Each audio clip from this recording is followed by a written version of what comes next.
So very excited to have you along for the conversation. You do have the ability as participants to mute and unmute yourself. If you have any issues with that, you can say in the chat or message me specifically. We do want this to be an open conversation, but we also want everybody to be very respectful of everybody else when they're speaking, of everyone's opinions, and just keep in mind we only have 1 hour. So let's try and stay on topic and just really give everybody space to be able to participate. So I'm just going to go ahead and introduce our panelists, and then I'll give them a moment to sort of share a little bit about their journey and what brought them here today. So first, I'm going to introduce Jess Steinbrook, who is the Executive Director of Invisible Disabilities Association, the IDA, based in Colorado, but they do help people all around the globe. So Jess joined the IDA in February 2018 and is now the Executive Director. Jess has dyslexia and grew up in a home with a father who lived with epilepsy. In 2021, Jess passed into law 2 legislative efforts in Colorado that allow for a disability ID symbol on government IDs and create disability awareness training for law enforcement, first responders, and educators, which is awesome. So Jess, do you want to add a little bit to that? If people do a Google search on invisible disabilities, IDA, Invisible Disability Association, is usually one of the first things to pop up. If you did a Google search on me, it'd probably be more about movies and media and stuff. But I do have to say my heart and passion is serving in the invisible disability community. So thanks for inviting me. It's great to be here. Thank you for being here. And next, I'm going to talk about Jessie Mercury. So Jessie is a content creator with a long history of undiagnosed illness. He grew up in San Diego and has been a resident of Seattle, our neighbors, since 2010. I'm in Vancouver. In 2021, he started the Major Pain podcast, sharing stories from people living with chronic illness and disability in the hopes of spreading empathy, awareness, and a sense of community around something that's often experienced in solitude, which we're definitely going to talk about today. Jessie is an avid science fiction nerd and self-proclaimed nerd and musician with a passion for video games and accessible recreation. Hi, Jessie. You want to add anything to that? Yes, thank you so much for inviting me. I'm really excited to be a part of this. I'm also just really excited that something like this exists. For so long on my own health journey, I didn't know anyone else going through anything even remotely similar to me. So, after starting the podcast, it really opened up my world to see how many people out there are living with chronic illness, with disability. And, I have an undiagnosed disease that is largely invisible. So I'm really excited to talk about these topics and something that's very personal and very important to me. Yeah, thank you so much for being open and sharing, because it's super important to our community. And last but not least, I'm going to introduce Emily Fraser. Emily Fraser is an invisible disability advocate living in Calgary, Alberta. Since acquiring a brain injury in 2018, she has become passionate about raising awareness about ableism and providing support to others struggling with invisible health conditions. Emily has used her background in resilience studies, social justice advocacy, educational research, and community engagement to facilitate online support networks and workshops. She has created a free private support network for people with invisible disabilities and chronic illness, and has recently become a business owner. I am going to put the link in the chat here that you can check out the support group. Emily? Well, I just want to say thanks so much for inviting us together for this chat today. And yes, as of last week, I'm now an entrepreneur, you can call me, which even disability advocate is a relatively new identity for myself. But I used to actually be a middle school band and choir teacher. And then my car accident happened, and I've been dealing with post-concussion syndrome ever since. And started learning about ableism in some of my master's degree courses in education, and came across Invisible Disability Association, and hearing a lot of people's stories just really motivated me that people need to know that they're not alone, which is why I founded YANA Network. YANA stands for You Are Not Alone. And then I was Googling it after. Yana is also like a Buddhist terminology in terms of like a journey or a path. So That's what I thought it was. Yeah. Yeah. So now I was like, oh, that's just perfect. So Yana Network, I see some familiar names today in the Zoom call, and I know some people are watching on the YouTube stream. So thanks so much for being here. And if you want to join, it's totally free and private off of Facebook, because sometimes that can kind of become a negative space where you just kind of keep living in the misery, which is okay, but not all the time, in my opinion. And yeah, happy to have you for any of our monthly Zoom calls if you want to join and check it out. Emily just put that in the chat, so thanks. That is awesome. So it's come up a couple times when Googling what invisible disabilities are. So I would love to just start this conversation off with getting a definition out there. And maybe Jess, you could speak to that coming from Ida. What is considered an invisible disability? Sure. Well, when you say invisible disability, obviously there's something that's not visible about it, right? And it's pretty common for people not to be believed. I mean, Jessie probably has stories, lots of stories, because it's undiagnosed doesn't mean it's not there. So an invisible disability, the way we define it, is really something that doesn't have a visible assistive device such as a wheelchair or a walker or a cane or a hearing aid or a mobility cane, something like that. And it could encompass any number of things. It could be MS or diabetes or epilepsy. It could be chronic pain or illness. It could be cognitive, it could be neurological, it could be mental health issue, it could be, I mean, there's all this wide range of things that drop into it. And if you move into ADA, there's a whole other side of that, of, you know, verification of those things, and then accommodations that need to be provided that a lot of time are unknowns for invisible disabilities, because again, it's not uncommon for somebody to say, well, you look fine to me, you know, if you're doing a job or something. So that's kind of our definition, how we approach it. Okay. Yeah, I do imagine that is sort of going to be an overarching topic here, that when you can't see a disability, there's lots of stigmas, I'm sure, attached to you know, needing extra accommodations because you are living with a disability. So Jessie, can you share a little bit about your journey and just having something that's still undiagnosed, and what that feels like, and sort of what support or advice you would have to anybody going through anything similar? Yeah, I mean, so I've had some massive flare-ups on and off throughout my life of whatever this thing is. It involves a lot of cognitive impairment, physical impairment. It gets really hard to control my body, to, you know, send signals from my brain to my arms or my legs. So there will be days where I can walk and that's fine, and then days where I really can't walk. Like some days where I remember, you know, a big flare up I had in my 20s. I remember the first time I couldn't walk myself down the hall to go to the bathroom, and I needed assistance. And I'm like, this is not normal. You know, there's something wrong here. And it just kind of turns off and on, and it doesn't seem to be something that I can control. And because of that, when I go to the doctor, I very often get unlucky and it's turned off when I'm at the doctor, and it is literally invisible. So when that happens, doctors just don't take me seriously. So it really took me getting a lot worse to the point where it was visible in front of doctors for them to start taking me seriously. So I'm currently inside of a flare-up that's lasted about 5.5 years. And in my early 20s, I had a flare-up that lasted a year. And it was, you know, I kept thinking, if this ever happens again, it will be my worst nightmare come true. And now I'm inside of this 5.5 year long flare-up, and my opinions and my perspective has completely shifted, because, you know, I was really fighting against it for a really long time. And I've learned that it's so much better to embrace it and to work with it and to try to find ways to be happy inside of it, and to focus on my own personal joy in my day-to-day life. My day-to-day life might look completely differently than I had thought it would or hoped it would. You know, I'm not touring the world as a rock and roll musician. I'm not, you know, making science fiction television. But I started the Major Pain podcast, where I am interviewing people like me with all sorts of chronic illness or disability.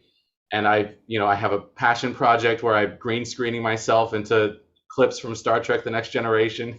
Amazing. Yeah, so I've found ways to be happy inside of this. And I found ways to, and that was kind of really the jumping off point for me, reevaluating how I'm approaching everything that I'm going through. Is like, I got to be happy first.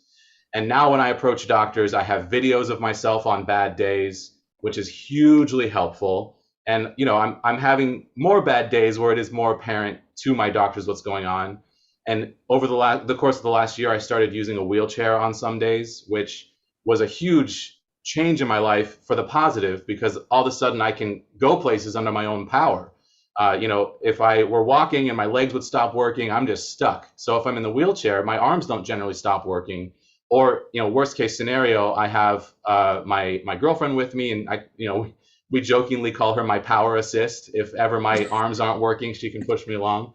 So that was also sort of this jump from what I was going through being completely invisible to readily visible, which was a huge shock to me because the way that I was treated in the world changed instantly. So I've had a little bit of experience on both sides of this, of the isolation of having it be invisible and feeling like the whole world thinks that you're, you know, making things up and not taking you seriously, to people being afraid of you because you represent their fear of their own mobility loss. So yeah, it's really just fascinating experience, and, you know, emotional and difficult, but also filled with, you know, a lot of growth and joy after learning to kind of approach it from a different perspective. Yeah, sounds like you have been doing the work. You know, in terms Therapy. of acceptance being the first step. Even what you just said triggered something in me with people being able to see your physical disability and being afraid of you because it is their fear of becoming immobile. That's huge. That's a huge statement. Absolutely. Yeah, Emily, I was wondering, you had a brain injury in 2018. Can you talk about sort of the shift that happened in your life and some of the acceptance that had to come along with that? Absolutely. It's hard. Like, I have, my mind's racing with all these things I want to add with everything everyone's saying. This is an open conversation. Yeah. Yeah, I think for me, and I think it's pretty typical, like, I was a teacher, so type A, just wanted to do everything for other people. Like, I was on every board and performed oboe and symphonies. You know, I was just like a busy person. And then all of a sudden I got rear-ended, thought I was totally fine. But like a lot of people who end up with post-concussion syndrome, gradually a week turns into a month, turns into, for me, going on over 3 years. And it is difficult because I present as someone who doesn't have a disability. And for me, it was like a complete dramatic shift. I was really grieving my past self and all the things I could do. And it was an identity shift that I've now become quite comfortable with, and I almost feel more connected to who I really am now. But it took a lot of time and learning about mindfulness and self-compassion and, quite honestly, ableism, because it took over 3 years for me to realize that I had a disability. And then invisible disability felt even more like the right term, because disability, most people think the first thing that comes to mind is wheelchair, or people who, like, you know, whether it's like people who are blind, you don't know. And for me, the more I've been speaking about invisible disabilities, the more people come forward and realize, oh, I have an invisible disability too. And the problem is we're taught that disability is a dirty word or a bad word, that people don't want to adopt that label. And now I proudly say that I'm disabled, but if I say I'm disabled, I'm a disabled entrepreneur, people are like, well, why would you want to put that negative label in front of yourself? And it's really about education. So that's where I find my background as a teacher is coming to play, because I can raise awareness, I can educate. But the challenge is my Instagram name is Invisible Disability Advocate. But the people who need me are often the people who don't know they should be searching the word disability. And yet, if they did, they would realize that there's a whole host of resources and benefits and advocates and support networks that can help them live and thrive with what they're dealing with, whether it's diagnosed or not. Yeah, well said. I think that and this has come up a lot in other presentations and conversations we've had at the Disability Foundation, about sort of the power in being able to name your disability and the resources and help and support groups that can come along with being somewhat diagnosed. So I can't imagine the frustration, Jessie, that you have probably felt on this journey, and that obviously comes with a lot of mindfulness and acceptance of the circumstances. And I like how you said finding the joy in the day-to-day. for somebody that thinks that they might be going through something and they don't know how to name it, what were some of the things that made you, like, if you go to the IDA, what are some of the things that you can expect to see there in offerings of support? Well, from our standpoint, I mean, I'm not trying to interrupt you, Jessie, because I think the question was probably more directed at you and your specific, how you're dealing with it. We're actually working on a documentary called Unfixed, and it sounds very much like your story, Jessie, where a lot of folks, I think a lot of people spend a lot of time and effort trying to find a diagnosis and then obviously some cure or something to help address what it is that's going on. And so many people, I think, like yourself, Jessie, or maybe even like you, Emily, that, you know, recognize that you're dealing with something and you may or may not know what it is, but this might be the new normal. And that's really hard to accept. I mean, we do a podcast as well called The Invisible Encourage, IN, to relay these stories as well, because I think as you share them, the stories are the things that help other people get through it as well. So yeah, I don't want to take up too much time. Jessie, like I said, I think it was directed to you. Well, I love that. I totally agree. For me, there's so much power in sharing my own story and hearing other people's stories be shared. That's exactly what, you know, what I'm trying to do with my podcast as well. It's really changed my life to not feel so alone, because even though I don't have a diagnosis, you know, sometimes just the symptoms themselves are a way to sort of categorize what you're experiencing. So like chronic pain, autonomic dysfunction, you know, meeting other people, or neurological symptoms, meeting other people with those things, even if they have a different, you know, overarching name on top of theirs, there's still so much similarity, you know. So I like talking with people with MS and scleroderma and brain injury, all sorts of different things on the podcast. I pick up different things from every single person that I talk to that are applicable to me in my life and help me kind of reevaluate, recontextualize. And you know, one of the biggest things that's come out of this for me is that, you know, that search for a diagnosis is exhausting, and it's all encompassing, and it takes up your entire life if you let it. So when I was first starting to look for a diagnosis, I would just focus on it 100%, all my energy. I'm not working. I'm not thinking about anything other than getting a diagnosis. I'm just going to doctor's visits all the time. And it's miserable. You know, it is not a good way to live. And when you can't find a diagnosis over the course of years, you've got to, you know, reevaluate how you're living. So now I've really tried to focus on two paths at once. One is finding the diagnosis, and the other is living a happy, fulfilling life. And that's the number one biggest message that I think I have to share, is that is a better way to go. That if you're undiagnosed, you can still find community. There, you know, chronic illness, invisible illness, there's so much community building around that right now. COVID has completely blown the lid off of this as well, because long haul COVID is an invisible disability. And so our numbers have grown significantly. And on top of that, so much research is being done right now around the type of symptoms, you know, chronic pain, chronic fatigue, that people have been experiencing for years before COVID. But now, because so many more people are experiencing it, so much more research and science is being done. So it's a good time to like hunker down and get comfortable, and as comfortable as you can.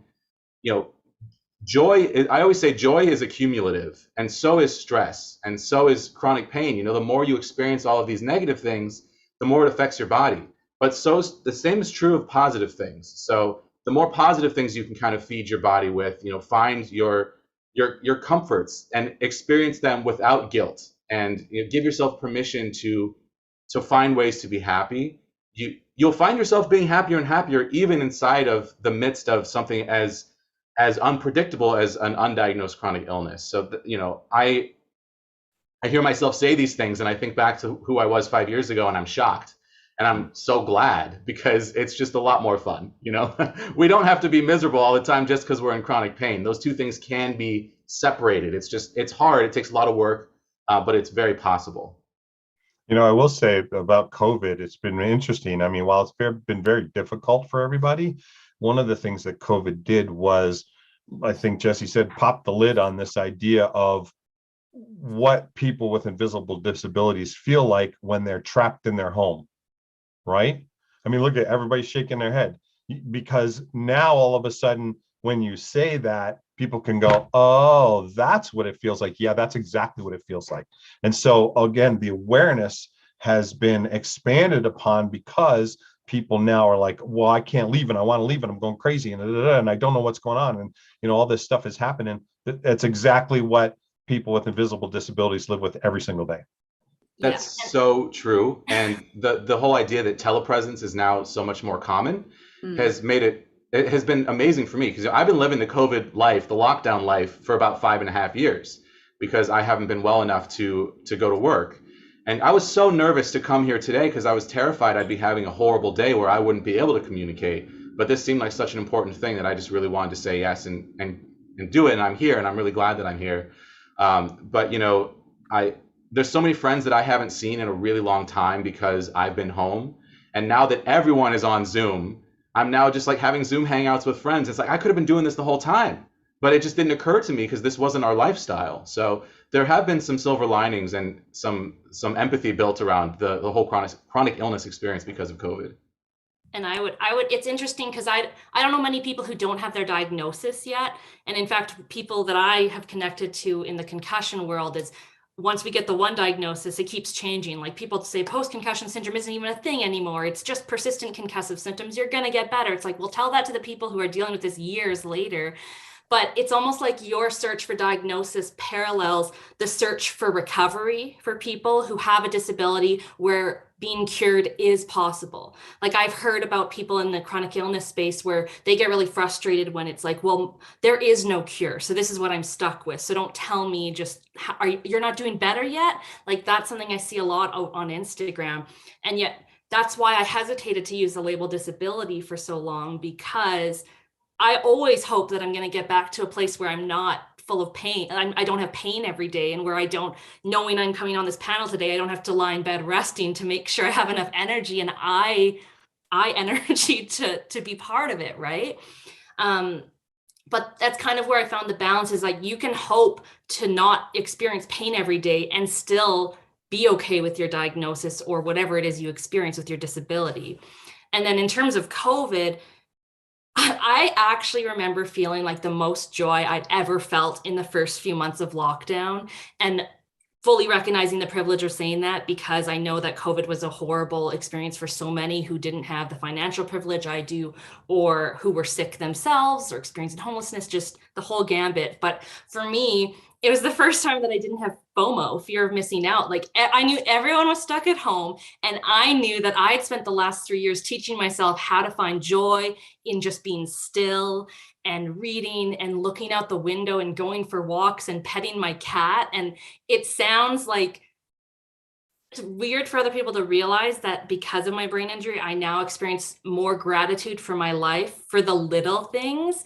And that's why I truly understand the gift of a traumatic experience. And that's why I'm now pivoting to teaching online courses for people who are disabled, because I want everyone to realize that everyone is innately resilient and everyone has the ability to transform their mindset. Like, it seems like Jessie and I have been through this path to finding joy from it, and it's possible, but it takes time, and you have to understand how neuroplasticity works and the latest research and in all these things, but things that not everyone has access to. But luckily, like with my graduate studies, it was paralleling exactly. I was literally in a course about resilience when I needed to go on leave as well. And I was in a course about anti-oppression when I became disabled. So for me, I've really I know sometimes when you say everything happens for a reason, it can be really triggering for people, because when really shitty things happen, it doesn't always feel like why.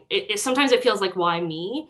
But eventually, in my experience, people do get to a point where they're able to reframe what happened into recognizing they needed to go through that journey to become who they're really meant to be during this time. Yeah, that's beautiful. I like to say a reason can be found in everything. Mm-hmm. For everything that happens, a reason can be found. It's all about perspective. So we've talked a little bit about the journey, And some things have come up about identity shifts, sort of having to grieve an old self and getting to this place of acceptance. So for somebody that's not as far along in the journey as you, Jessie, and Emily are, any advice, and sort of, can we talk about some of the stages that one might go through so somebody could maybe see that there's light at the end of a tunnel? Yeah, that's a hard question. I mean, because it is so individual, and everyone's journey is going to be different. And I've been through some really hard, dark times. I just not knowing a core piece of my own identity, as far as, my doctors acknowledge now there is something happening. We just don't know what it is. And, we've been looking now at a copper processing issue for about a year, when we're like actually on a track right now to a potential diagnosis, but the tests just keep being inconclusive. So it's like there's something going on, but they still can't quite tell if this is the right track or not. So they're like dangling this thing in front of me. It's like, you might have a diagnosis, but maybe not. You might have treatment, but maybe not. So just learning to live with uncertainty, I think, is one of the core things that I would say as an answer to that question, is that learning to accept that, some things are out of your control and you can't know some things, and learning to get comfortable in that is really important. Especially, learning to live with uncertainty and discomfort, and learning to accept discomfort. And, Emily, you were talking about neuroplasticity, and I love that as well. That's something that we talk about a lot on the show, is that your brain can sort of rewire itself. This came up when I was talking to someone with a severe traumatic brain injury, and she was talking about relearning things and how your brain can build new pathways around damage. And that really changed my perspective on things, as far as, trying to give my body the opportunity to get better, and to, do things that people have been telling me to do, that I'm like, I don't want to do that. When your doctor tells you, you need to like get some exercise every day, that's near impossible if you have chronic pain, but you can get some light movement on the days where it's possible to you. So, yeah, I mean, it's a really tough thing to learn to live with, but it is very possible. I think just giving yourself time is so important as well. Have patience for yourself. Yeah, no, I agree with what you said, Jessie. I wrote a post about this. I forget if it was a few months or a couple of years ago at this point, like everything's melding together. But like, I think the first stage is definitely anger and grief, like, because what tends to happen is we're like, why doesn't everyone get it? Mainly because they can't see it, mainly because they haven't necessarily experienced it. I remember for me, I was on leave and like barely heard from anyone at work, a place I'd worked at for 8 years. And then someone got cancer and everyone was there for them. All of the parents, all of the students, all of the colleagues started sending flowers and meal delivery. And I was like, I haven't been able to shower for a week because of my chronic fatigue. And like, no one gets it. Like, people just think, oh, she just got a concussion. Like, she should be fine by now. Cause that was typically, as a teacher, whenever students got concussed, it was to get out of exams. Like, it was a very convenient timing. So the perception I had of concussions is totally different now. But that kind of shows that even myself, I judged it. There's a stigma against it when you can't see it.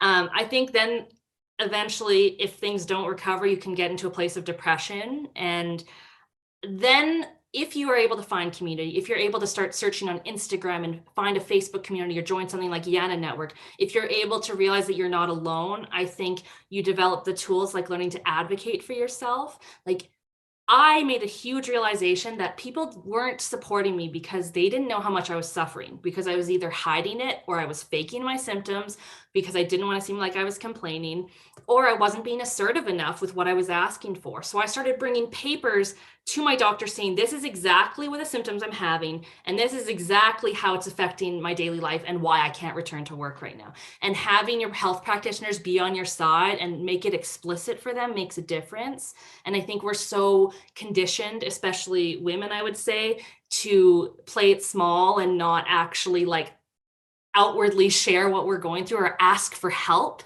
And I think that's a big part of the shift, is realizing that you can. And then I think that's when you can shift into hope, believing that things can get better, even on the days when they're really dark. You know, healing, I say healing is not linear, but if your illness is long-term, even your mindset isn't linear. Your emotions, you're going to be on a roller coaster. For people who believe in the whole like moon cycles affecting our moods, full moon is in Cancer today. So if you're feeling extra emotional, you're not alone.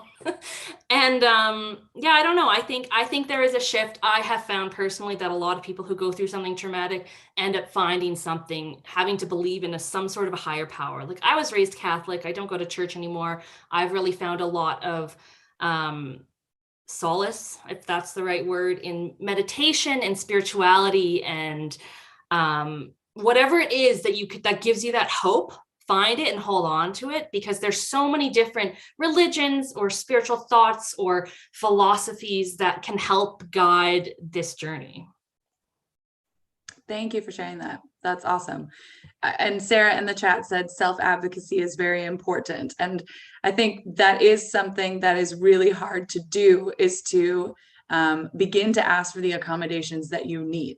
So accepting and then starting to try and make your outer world understand that things need to be a little bit different for you to thrive in it. So we have touched on some of the internal work that we can do to get our mindset wrapped around this. Let's talk about the external world and what are some of the things that we can do to spread awareness and be just sort of, either educate or make others sort of understand that this is important and not all disabilities are seen. So talk about our experiences. We need to talk about it, and like talk about our stories, tell our stories, and get awareness out there. Like, I can relate to Emily. For me, I'm over 3 years post-concussion. Mine was a car accident. I'm looking at a career change. I can't go back and do what I used to do, but something that I have for a legit concern is going back to the workplace. How much education do employers and employees have about people like me going with concussions back into the workplace? Is it going to be like, oh, Sarah, you know what? You can't keep up. Employees are going to be like, why is she so slow? Like, how much education do people have, and like employers and employees have? So I think the more that we tell our stories and the more research and data and stuff that gets out there and the more awareness that's out there, then things are going to be better off. I think we're at the beginning, but and self-advocacy is very, very important for sure. I can't, and pacing, like, cannot stress that enough for sure. Yeah. Thank you so much for sharing. I think it's easy for me to jump in here because we're doing a lot of things that, again, at the grassroots level, at the legislative level, at state level, global level. I mean, it's really huge. One of the big things I would say, we came up with this idea during COVID of this card, and I shouldn't say that it's our idea. I think our constituency and our stakeholders have been asking for something like this. Is there some kind of ID that we can wear so that there's an awareness when you walk into a place, right? So we started with this, and it turned into legislative efforts that become government approved, if you will. So this particular one, I mean, you can go to our website and find this. The cool part about it is this symbol is now becoming recognized as the identifying symbol for invisible disabilities. For instance, in Ohio, we're working with their legislators right now that, if you have a placard that you put on your car for special parking, right? The blue one here in the United States is permanent disability. The red one is temporary disability. Well, we're making now an orange one that has this symbol on it that is for invisible disabilities, because if you ever pulled into a disabled spot and parked and got out and walked to the mall, you come out and there's notes and people will, swear at you. Cops will literally pull up behind you and say, hey, you're not disabled. I saw you walk. And so we're trying to make that big definition between the accessibility symbol. That's one thing, like you need the space for something, but invisible disabilities is still something that needs to be aware. So on this one in particular, it has all this other stuff on it. There's a space for an emergency contact. There's a QR code and your photo, so you can use it as an ID. The QR code is, let's say somebody with epilepsy had a seizure. Well, if you scan that, it would take you somewhere and give you some instruction as first responder how you can help more. Again, same thing. There's the emergency contact on there. So like I said, we've taken this to a whole different level, and our goal is that when you see this symbol is to ask, how can I help? Right. And it's your choice too, right? So you go into a restaurant and you put this around your neck, you're hoping that somebody would respond in such a way to say, hey, I need a table that's closer to the restroom, or I need a table away from X amount of noise because of whatever it is. But on the days you don't feel like you need it, you can take it off. Right? It's some of the stuff that we're dealing with at the legislative level here of putting that symbol on a driver's license or a government ID. That's what our legislation is about. And primarily it came about as a result of law enforcement interactions that have led to death. I mean, when you look at unintended death by law enforcement, it's about 60 to 65% are people with disabilities. And it's usually because something is happening that in their normal training is a no-no sign, and it goes to deadly force immediately. And so that's what we're trying to change. It's why we started doing things with law enforcement training, first responder training, and again, to have this symbol on a government ID, because that makes it more official, right? If you whip out your license or something like that and it's got this symbol on it, now you can say, oh, whoa, let's take it down a notch. Well, there is potential for discrimination there, right? Let's say you go to rent an apartment and they see that symbol, they're like, well, we don't want you here. And maybe that won't be their excuse, but you know what I'm saying? So there's also in the legislation that we're creating a database that goes along with it. Let's say you don't want that symbol on your ID. There's a database that follows the car, and you can put information in there that's only available to law enforcement, first responders. So let's say you have a child with autism, you can put it, there might be a child in the car that is highly sensitive to bright lights and loud noise. Well, the cop just pulled you over, and that's what pops up on his screen when he goes to now walk up to the car. Well, hopefully the entire interaction comes down a notch and there's more understanding.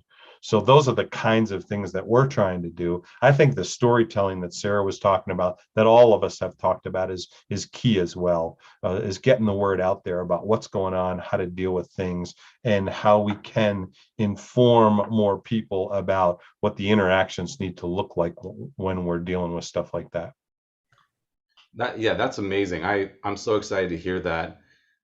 Super important work, and I really appreciate you doing that, Jess. That's really awesome.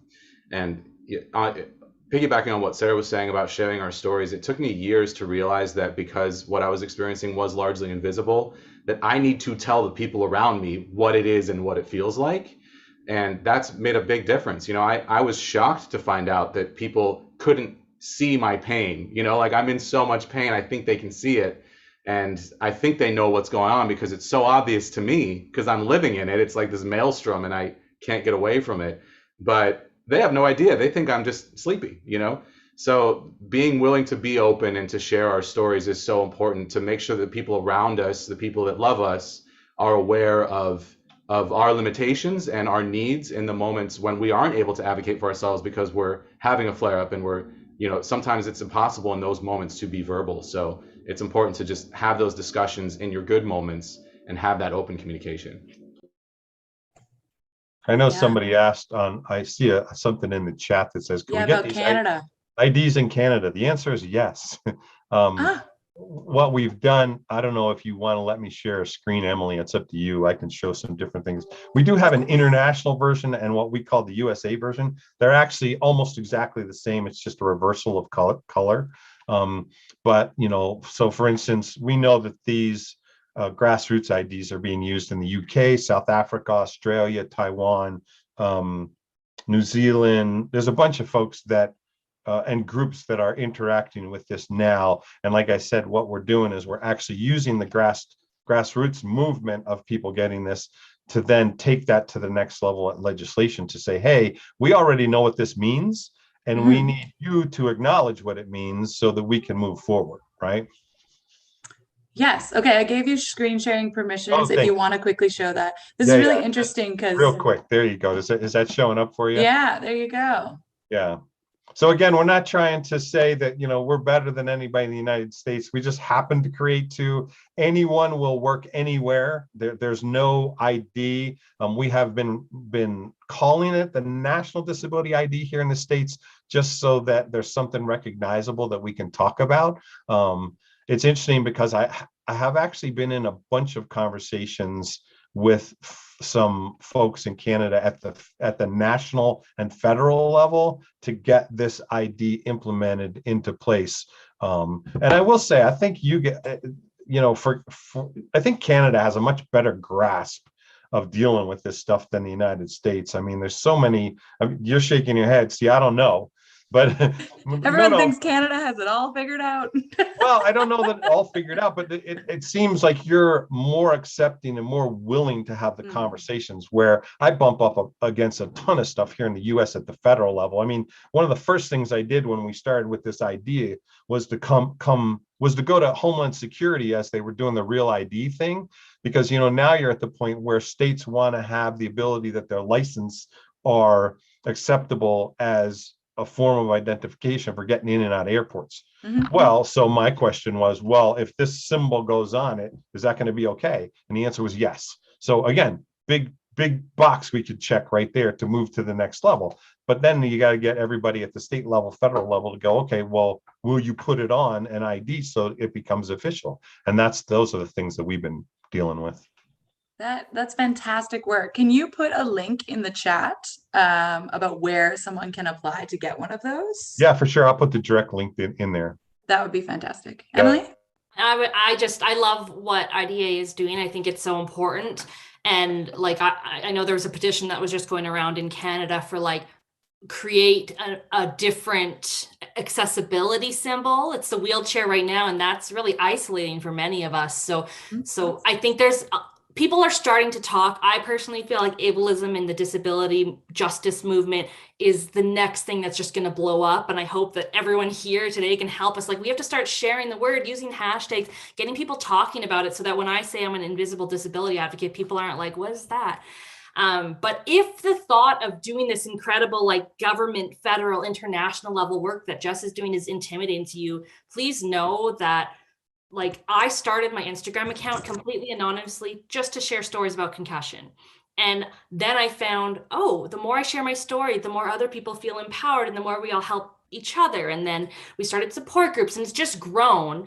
And I recently changed it, and I started showing my face more, because I realized people need faces. They need to know. If you need to start to feel safe being anonymous, totally do that, but just share your story. There's so many platforms. There's so many Instagram accounts that are looking for people to be featured on their pages. If you have a concussion, I'm happy to tell you the specific ones for that. But the other thing you can do is, if you have the ability to donate money is what changes a lot of these things. The most recent support group call we had was all about if your disability impacts your ability to work or attend school full time. And the sad reality is that people in poverty or experiencing homelessness, they represent 20% of the population in Canada, at least, I forget what the stat is. My mind's not working fully, but something where it's so disproportionately people with disabilities experience homelessness or are in poverty. So because we're unable to work, I just literally had to become self-employed because my disability payments end, and I wasn't approved for long-term disability because you can't tell it's real, right? Even though I can only work on a computer maybe 2 hours spread out over in chunks throughout a day. So it's that shows part of the problem is a lot of people I hear get denied for disability support, A, because they don't even realize they can call themselves disabled, but B, because there's such specific limitations about how to get approved. So look for advocates. There are people, I promise, in your country that help people apply for the type of funding and resources that exist. There might be grants available. I know someone who don't meet the requirements in Canada for long-term disability, but they're able to apply for grants as like a disabled writer, or just even for any types of arts mediums projects. And if you can't donate money and you can't share your story for whatever reason, consider volunteering for the IDA and like there's so many organizations. I just got involved. I'm going to be consulting with Disability Pride Alberta, and the president of that organization is now doing a 6-month grant with disabilitywithoutpoverty.com, I believe it is. Lots of resources on there to get involved and help, but like just start doing the research, a quick Google search, and you're going to find people and places that can use your help and will value you, even if all you can do is 10 minutes a week because of your symptoms. I think Emily and Jessie, I think you guys both need to apply for our ambassador thing for IDA, because you'd be great spokespersons for that.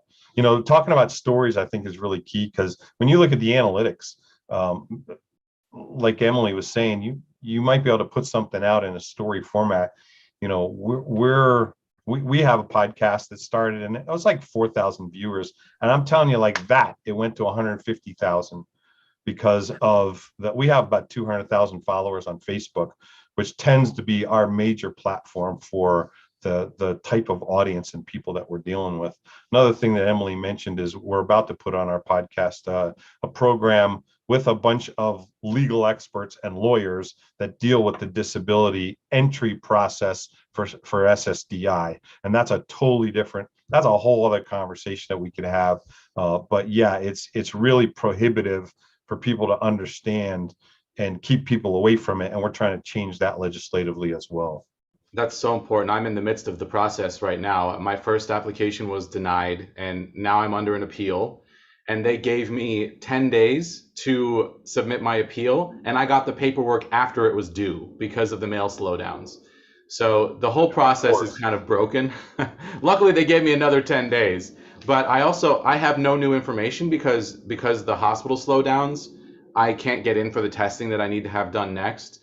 It's everything that needs to be done is months apart, and no doctor will do anything until the last thing was done. So the whole process, this is why I'm still undiagnosed, is because the whole process is excruciatingly slow. Well, it's not uncommon for that to take years, Jessie, and Yeah. that's we're trying to shorten that window, because it shouldn't be that way. I mean, right now there's a big disconnect between ADA and saying you have a disability and actually being able to collect Social Security because of that. They're two totally different requirements. Right. And we're like, that doesn't make sense at all. The requirements need to be the same, so that if you got this, my point is to say, if you got this on your license, that's the identifier that you should automatically get Social Security without a question. And it's a systemic issue. So if you've been sitting around feeling so isolated and so overwhelmed and exhausted from constantly advocating for yourself and not understanding why these resources don't exist when you live in countries like Canada and the US, just know that it's not your fault, and know that people are working to change, but it doesn't happen overnight, and it takes movements and people getting on board and helping support that movement. Yeah. Sign petitions.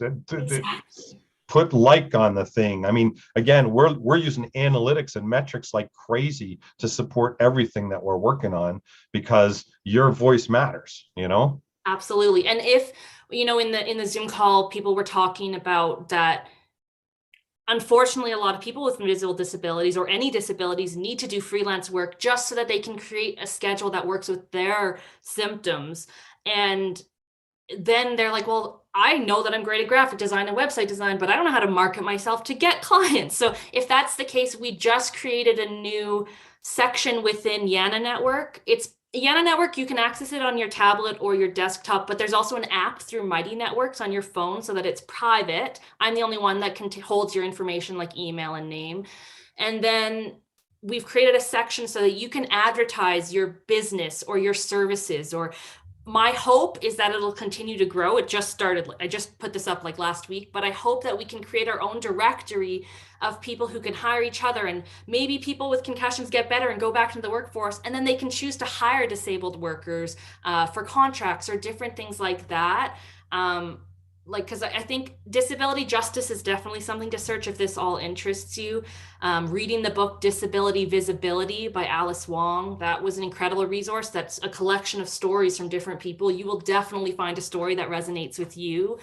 And also the fact that like it shouldn't just be people with disabilities that are doing this work. There's so much intersectionality with the queer community and with people of color, Indigenous communities. Like we all need to work Caregivers. together.